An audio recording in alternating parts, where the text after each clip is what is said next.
Manchester city ছেড়ে inter মিলানে যোগ দিলেন জন স্টোনস। 2 বছরের জন্য ইতালিয়ান ক্লাবটির সাথে চুক্তি ইংলিশ ডিফেন্ডারের। আর 90 মিলিয়ন ইউরোতে নিউক্যাসল মিডফিল্ডার ব্রুনো গিমারেশকে দলে নিয়েছে প্রিমিয়ার লিগ চ্যাম্পিয়ন আর্সেনাল।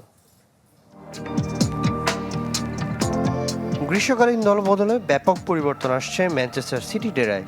এরই মধ্যে ম্যানুয়েল আকাঞ্জি, নেইথান আকের পর তৃতীয় ডিফেন্ডার জন স্টোনসকে ছাড়ল সাবেক ইউরোপিয়ান চ্যাম্পিয়নরা। সাফল্যময় এক দশক শেষে ফ্রি এজেন্ট হয়ে ইন্টার মিলানে যোগ দিলেন স্টোনস।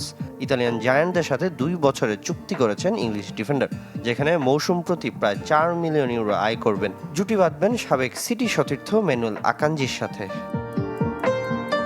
বিশ্বকাপেও ইংল্যান্ড দলে গুরুত্বপূর্ণ ফুটবলার ছিলেন স্টোনস। সিটির হয়ে 6 premier league, 5 league cup, 3 FA cup সহ একবার জিতেছেন চ্যাম্পিয়ন্স লিগ। যদিও গেল মৌসুমে চোটের কারণে লিগে খেলেছেন মাত্র 9 ম্যাচ। অ্যাডভান্সড ইলেকট্রোপলিশড ও শতভাগ স্টেইনলেস স্টিলে তৈরি আরএফএল কিচেন সিঙ্ক, টেকসই আজীবন। ভিনিসিয়াস জুনিয়রকে না পারলেও তার জাতীয় দলের সতীর্থ ব্রুনো গিমারেসকে দলে নিয়েছে আর্সেনাল। ব্রাজিলিয়ান মিডফিল্ডারের জন্য নিউক্যাসলের সাথে সমঝোতায় পৌঁছেছে গানাররা।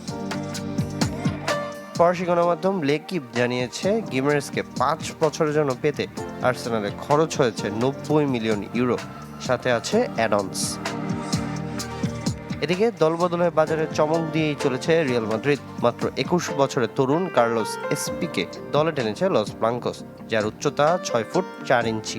গেল মৌসুমে লেভান্তের হয়ে লিগে 25 ম্যাচে 11 গোল করেছেন এসপি, জিতেছেন লা লিগার সেরা অনূর্ধ্ব 23 ফুটবলারের পুরস্কার।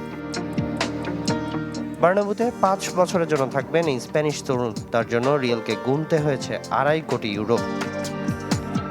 সামিনিয়া স্যার, চ্যানেল 24।